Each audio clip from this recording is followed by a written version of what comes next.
자, 세 번째 영상까지 우리가 이제 독점 시장에서 알아봤고요. 자, 이제 시장 조직의 이론 중에 제일 마지막 주제인 13장 독점 경쟁 시장과 과점 시장에 관해서 한번 알아볼게요.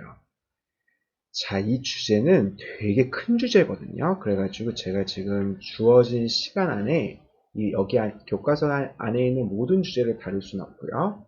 그 중에 제가 생각했을 때 제일 중요한 주제 몇 가지만 뽑아왔어요. 자, 그래서 일단 독점 경쟁 시장, monopolistic competition 여기에 관해서 먼저 알아볼게요.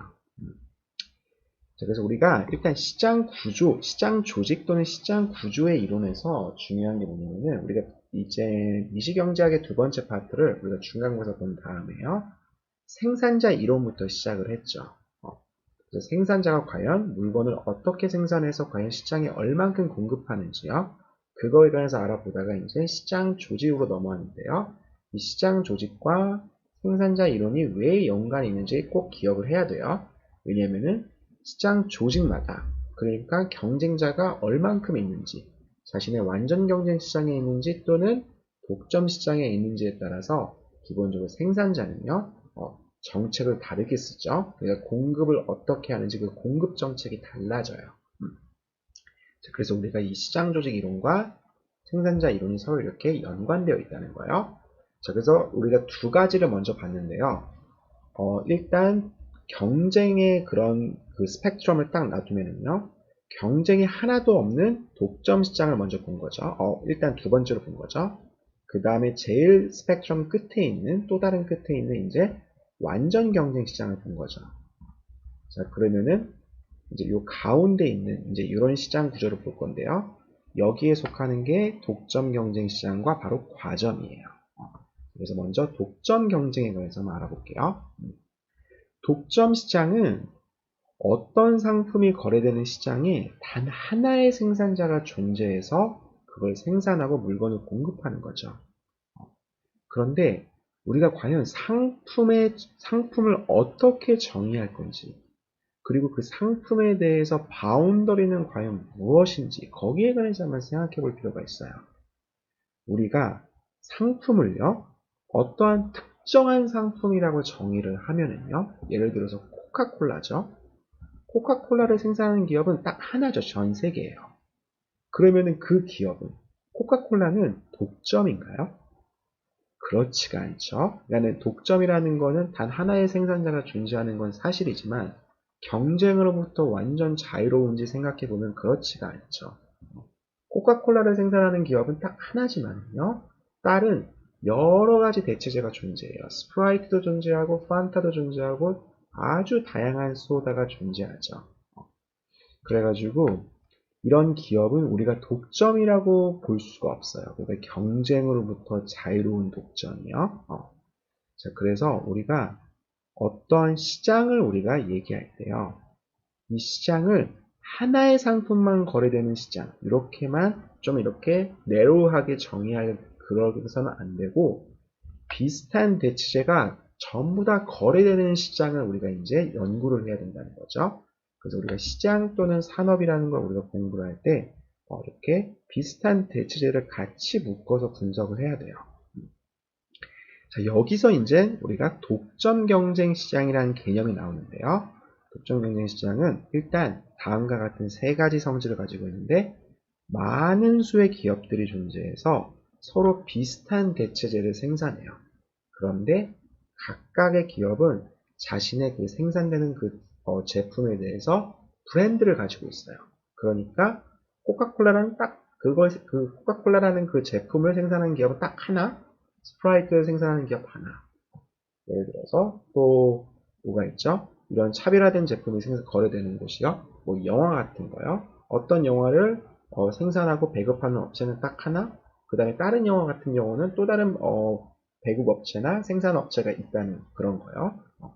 자, 그래서 일단 많은 수의 기업들이 존재해서 이 각각의 기업들이 자신의 브랜드라는 이름을 걸고서 브랜드 이름을 걸고서 차별화된 제품을 생산하는 그런 시장이에요. 자, 그래서 여기서 키워드는요, 상품 차별화인데요. 상품 차별화가 독점 경쟁 시장의 기본적인 특징인데, 이 차별화에는 두 가지가 있어요. 수직적 차별화랑 수평적 차별화요. 제가 이거 예전에 간단하게 언급한 적이 있는데 다시 한번 얘기하자면은 수평적인 차별화는 고객들마다 어떤 제품이 좋은지 안 좋은지가 구별되는 거예요. 예를 들어서 지금 이렇게 하얀색 의자가 있고 그 중에 하나 파란색 의자가 있죠. 이렇게 차별화시킨 거죠. 근데 어떤 소비자 같은 경우는 이 파란색을 좋아할 수도 있고 어떤 소비자 같은 경우는 하얀색을 좋아할 수도 있거든요. 그래서 소비자들의 테이스트마다 좋아하고 차별화를 시킨 그 제품이 좋고 안 좋고가 구별되는 거예요. 그런데 수직적 차별화는요, 우리가 보통 퀄리티에 대해서 차별화를 두는 것처럼 어떤 퀄리티가 좋은 게 있으면 모든 소비자는 그 제품을 더 좋아하겠죠. 가격과 상관없이요. 그런 걸 우리가 보통 수직적 차별화라고 얘기해요. 예를 들어서 현대라는 브랜드가 제일 아래 그 서민차인 뭐 아반떼부터 시작해서 소나타, 그랜저, 제네시스까지 이렇게 다 생산을 하죠. 이런 거는 이제 수직적 차별화로 부르는 거죠. 누가 봐도 딱 질적 차이가 확실하니까요. 근데 이렇게 차이가 그러니까 어떤 소비자한테는 이런 차별화된 제품이 좋고 어떤 소비자는 그렇지 않고 이런 거가 이제 수평적 차별화가 되는 거예요. 자, 그래서 이런 두 가지 차별화를 가진 제품이 다양하게 존재하는 게 바로 독점 경쟁 시장이에요. 그리고 세 번째 특징이 바로 완전 경쟁 시장과 같이 자유로운 진입과 이탈이 가능해요. 그러니까는 시장에 진입하는 들어가는 그 고정 비용이 그 진입 비용이 그렇게 크지 않는 시장을 얘기하는 거죠. 자, 그래서 우리가 지금까지 공부한 시장 구조는 일단 독점과 그 다음에 완전 경쟁 시장 있죠. 그래서 일단 우리가 시장 구조를 다음과 같이 네 가지로 구분할 수 있는데요. 처음에 기업의 숫자가 많은지, 그러니까 엄청 많은지, 아니면 하나의 기업이 존재하는지, 아니면은 몇 개의 기업이 존재하는지, 그걸 우리가 이제 과점 시장이라고 얘기하고요. 시장이 많은데, 그러니까 그 물건을 생산하는 기업들이 되게 많은데요. 동일한 제품을 생산하는 그 많은 기업이 동일한 제품을 생산한다. 완전 경쟁 시장. 예를 들어서 밀가루나 우유 같은 거 있죠. 그리고 차별화된 제품을 생산한다. 그러면 독점적인 경쟁 시장이요. 소설이나 영화 같은 거요. 그 다음에 동일한 제품인데 몇 개의 기업만 생산한다. 예를 들어 담배나 아니면 테니스볼 같은 거요. 그리고 하나의 기업만 존재한다. 그러면 독점이죠. 자, 이렇게 네 가지로 구분할 수 있다는 거요. 자, 그래서 독점 경쟁은요, 기본적으로 완전 경쟁 시장의 특징을 가지고 있고요. 그 다음에 동시에 독점의 특징도 역시 가지고 있어요. 단 하나의 기업이 한 가지 제품을 생산한다는 데서 독점 시장의 특징을 가지고 있고요. 대신에 비슷한 대체재를 생산하는 기업은 수없이 많고 또 역시 진입과 이탈이 가능하다. 여기에서 완전 경쟁 시장의 특징을 또 가지고 있어요. 자, 그래서 독점 시장과 비슷하기 때문에 일단 각 기업은 그 제품, 자신의 생산품에 대해서는 자신 혼자만이 생산하고 있거든요. 그러니까 가격을 결정할 힘을 가지고 있어요. 그 말은 다시 얘기하자면은 자신의 생산량이요. 결국 가격을 결정하죠. 그래서 수요 곡선은 우하향해요. 독점처럼요. 이렇게 우하향하는 수요 곡선은 기본적으로 가격을 결정할 수 있는 그런 파워, 독점력을 가진다는 거죠. 하지만 독점 시장과 비교했을 때 수요 곡선이 이렇게 완만해요. 왜냐하면은 가격을 좀 올려버리면은 자기 제품을 안 사고 비슷한 다른 대체재를 찾아서 소비자들이 이탈하겠죠. 자, 이런 트랜지션이 발생하기 때문에 결국 이렇게 수요 곡선이 완만하다는 거예요. 독점 시장과 비교해서 독점 경쟁 시장에서는 수요 탄력성이 높아요. 자, 그래서 시장 안의 기업은 자신의 제품을 과연 얼만큼 생산하는지 이거는 독점 비용과 비슷하게 결정을 해요. 그래서 자신의 한계 비용 곡선과 한계 수익 곡선이 만나는 데에서 일단 생산량을 결정하고요. 그 다음에 자신의 브랜드를 저기다 붙인 다음에 이걸 어디까지 가격을 붙이냐면은 소비자가 낼 용의가 있는 최대한의 액수죠. T햇까지 이제 결정을 하는 거죠. 그래서 이제 여기 빨간색 사각형만큼 이제 이윤을 만들게 되는 거죠. 반드시 이윤을 만드는 건 아니죠. 예를 들어서 어떤 비슷한 대체재를 파는 기업들이 되게 많아요. 그래서 이럴 경우에는 수요 곡선이 이렇게 비슷한 대체재가 많이 그런 기업이 시장에 진입하면 진입할수록 어떤 제품에 대한 그 수요는요, 줄어들 테니까요. 그 수요 곡선이 이렇게 줄어들었을 경우에요. 그러면은 MR도 같이 줄어들죠. 그럼 여기서 생산량을 결정하는데요. 여기서 생산량 결정할 때 최대한에 받을 수 있는 액수는 바로 요만큼이니까요. 그렇죠? 요만큼인데 발생되는 커스트는 자 여기 위에 있네요. 이렇게요. 자 그래서 이럴 경우에는 이제 손실을 보게 되죠. 좀 더 깔끔하게 그래프를 그려보면요. 예를 들어서 디맨드 커브가 이렇게 있고요. 평균 비용 곡선이 디맨드 커브 위에 있어요. 그리고 MR 이렇게 있고요.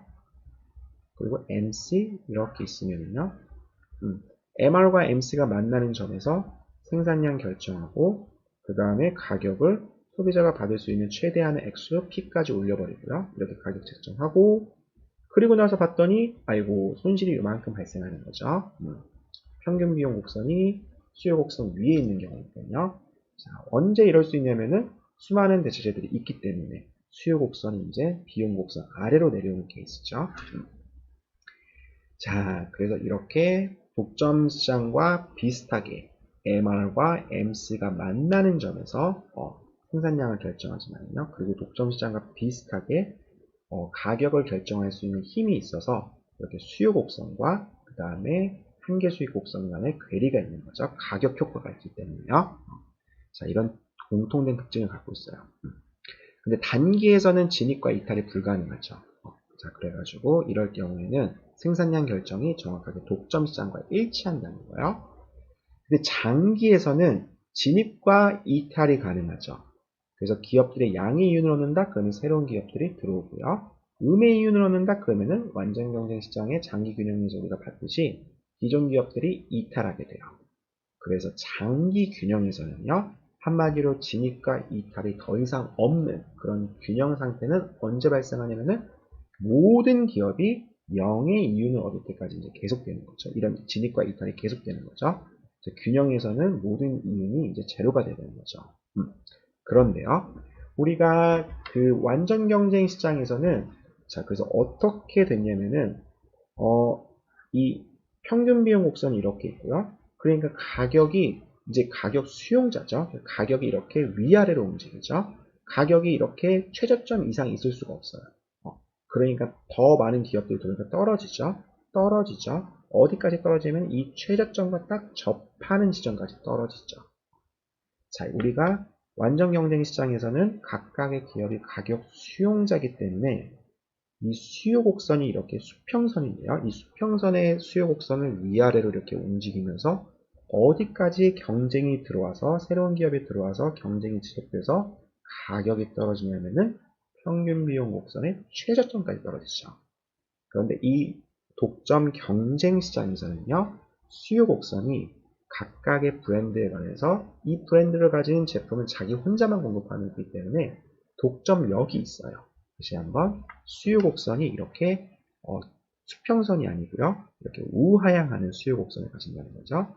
그래서 0의 이윤을 얻는다는 건 결국 여기서 이 컨텍스트에서 0의 이윤을 얻는다는 건 뭐냐면은 원래는 수요 곡선이 이랬는데 그런데 이럴 경우에는 양의 이윤을 얻으니까 지금 이럴 경우 양의 이윤을 얻으니까요.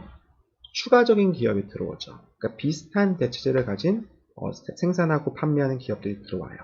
그래서 수요 곡선이 이렇게 아래로 떨어진다는 거죠. 그래서 어디까지 떨어지냐면은 정확 장기 균형에서는 이 평균 비용 곡선과 정확히 접하는 지점까지 떨어지게 되는 거죠. 자, 그래서 이 지금 이렇게 딱 접했을 때 그러면은 MR과 MC가 만나는 점 여기서 이제 생산이 들어가죠. 그리고서 그 가격에서 정확하게 이제 기업은 0의 이윤을 얻고 있으니까요. 자, 이렇게 바로 이 그래프가 독점 경쟁 시장의 장기 균형을 묘사하고 있어요. 자, 그래서 장기 균형의 두 가지 특징이요. 일단 가격이 여전히 수요 곡선이 이렇게 우하향하기 때문에 가격이 한계 비용보다 높다는 거예요. 다시 한번 한계 수익 곡선이 수량 효과와 가격 효과를 동시에 가지기 때문에 이렇게 가격과 한계 비용 사이에 괴리가 발생하게 돼요. 그리고 이건 이제 그러니까 독점 시장과 같이 그 쉐어하는 같은 그 공통된 특징이죠. 그리고 두 번째 특징은 뭐냐면은 독점 경쟁 시장에서 장기 균형 가격은 평균 비용과 같아요. 이거는 완전 경쟁의 장기 균형의 특징과 똑같은 거죠. 그래서 왜 이렇게 되냐면은 진입과 이탈이 자유롭기 때문에요. 결국에는 이윤이 발생하면은 새로운 기업이 들어오기 때문에 생산하는 모든 기업은 0의 이윤을 얻어야 돼요. 그래서 이렇게 독점 시장과 같은 특징을 갖는 그런 게 있고, 완전 경쟁 시장과 또 같은 특징을 갖고 있다는 게 또 있다는 거예요. 자, 이렇게 있고, 그래서 자원 배분의 특성은 각각의 기업이 차별화된 상품을 생산해서 제공하기 때문에 그냥 소비자가 그 차별화된 제품을 이제 소비할 수 있는 거죠. 그래서 이런 혜택이 있고요. 근데 부정적인 측면은 뭐냐면은 그냥 별 차이가 없는데도 제품 차별화를 위해서 우리 건 너랑 다르다. 그래서 수많은 광고가 존재하게 돼요. 그래서 광고 시장이 제일 큰 게 어떻게 보면은 바로 이 독점 경쟁 시장이거든요. 질적인 상품 차별화가 더 이상 불가능할 경우 이제 기업이 할 수 있는 거는 광고를 그만큼 많이 때리는 거죠. 그래서 아까 소다나 그런 영화 같은 거 생각해 보면요. 그런 산업에서 이 광고 시장이 가장 활발하게 돌아간다는 거, 이걸 우리가 쉽게 실생활에서 볼 수 있죠. 그래서 단순히 피상적인 차이밖에 없는데도 각 기업들이 많은 비용을 들여가지고 이제 자기의 제품은 다른 제품과 다르다 이렇게 선전을 하게 되죠. 이런 건 어떻게 보면 전부 다 사회적 비용이죠. 그래가지고 이런 부정적인 측면이 존재해요. 그리고 또 다른 특징은 뭐냐면은 아까 얘기한 것처럼 평균 비용 곡선과 수요 곡선이 접하는 데에서 장기 균형이 발생하는데요. 이 장기 균형이 그러니까 수요 곡선이 우하향하기 때문에 접하는 지점은 어디냐면은 평균 비용 곡선이 떨어지는 점이에요. 그렇죠? 평균 비용 곡선이 떨어진다는 것은 이 점에서 접하는 점에서 규모의 경제가 발생한다는 거죠. 그러니까 좀 더 많이 생산함으로써 평균 비용을 낮출 수가 있어요. 그 말은 무슨 말이냐면 기업이 기본적으로 돌아가지 않는 시설이 있는 거예요. 그래서 좀 더 많이 생산하면은 그 돌아가지 않는 시설까지 이용해서 좀 더 효율적으로 더 낮은 비용으로 생산할 수 있었는데 지금 현재 그렇지가 않다는 거죠. 그래서 완전 경쟁 시장과 달리 장기 평균 비용 곡선의 최저점에서 생산되는 게 아니고요. 최저점보다 왼쪽에서 생산 그 장기 균형이 발생하기 때문에 이렇게 유휴시설, 한마디로 돌아가지 않는 시설이죠. 그런 시설이 존재하게 된다는 거. 자, 근데 제가 여기서 지금 두 번째 이 분리 포인트에서요. 피상적인 차이밖에 없는데도 많은 비용을 들여서 선전한다는 거죠. 근데 우리가 보통 경쟁이 생기면은요, 보통 독점 같은 경우에는 차별화할 이유가 전혀 없죠. 자기 제품에 대해서요. 그런데 이런 독점 경쟁이잖아요. 경쟁이 붙으면은 차별화를 위해서 좀 더 노력하지 않을까 이렇게 생각할 수가 있죠. 근데 반드시 그렇지는 않아요. 경쟁이 반드시 이로운 상품 차별화를 초래하진 않아요. 그래서 그걸 설명하는 유명한 모델이 있는데요. 호텔링의 로케이션 모델이라는 게 있어요. 여기에 대해서 제가 잠깐만 얘기하자면은 이 모형이 묘사하고 있는 상황은 어떤 상황이냐면은 이런 길거리가 있는 거예요. 이 길거리에서 각각 아이스크림을 파는 그런 행상인이 있는데요. 이 행상인이 이 길거리에서 과연 어디에서 아이스크림을 팔까 그걸 결정하는 거예요. 그 로케이션을 결정하는 모형이에요. 그러니까 왜 우리 예를 들어 그 강남대로가 있다. 거기에 이제 카페를 하나 열려고 해요. 그러면 그 강남대로 거기 처음부터 끝까지 과연 어디서 우리가 카페를 열어야지 이윤이 극대화될까? 그걸 한번 생각해 보면요. 그러면은 이런 로케이션을 결정할 때 이 기업이요, 이 판매자가 생각해야 될 거는 아무래도 소비자의 이동 거리를 생각해야 되거든요. 그러니까 제일 가운데에서 생산 활동을 하는 게 가장 최적이죠. 이게 바로 예를 들어서 이런 끝점에서 하면은 여기 제일 왼쪽에 위치한 소비자 같은 경우는 이동거리가 너무 머니까요. 그쵸? 그래서 이렇게 가운데에서 생산활동을 하는 게 최적이에요. 근데 이건 어디까지나 혼자 생산활동을 할 경우죠. 근데 만약에 이렇게 생산활동하는 행상인이, 아이스크림을 파는 그런 행상인이 한 명 더 있어요. 그래서 두 명일 경우에는요.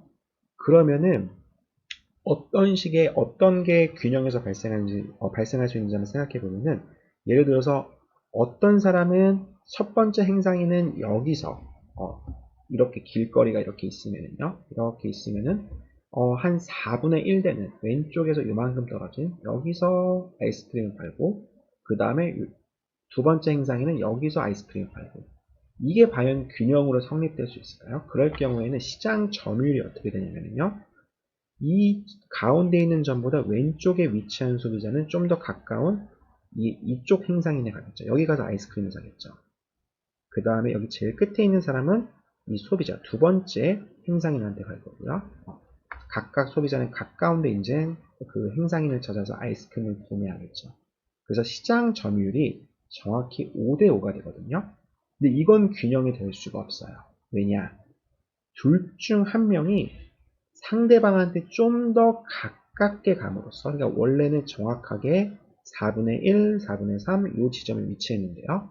좀 더 가깝게 이동함으로써 시장 점유율을 증가시킬 수가 있거든요. 지금 여기서 그래프로 딱 확연히 드러나죠. 만약에 첫 번째 행상인 L이 R로 좀 더 근접하게 갈수록 시장 점유율이 이제 원래는 정확하게 절반까지 가져갔는데요. 이것보다 좀 더 많이, 여기 있는 소비자도 이제 여기 좀 더 가까운 이쪽 소비자, 이쪽 행상인한테 이제 가서 아이스크림을 사게 되거든요. 그래서 결국에는 균형에서는 이 두 명의 행상이 모두 이 가운데에서 물건을 팔게 돼요. 그러니까 우리가 이거랑 제품 차별화랑, 그러니까 상품에 대한 차별화랑 뭔 상관이 있는지 한번 생각을 해보면요.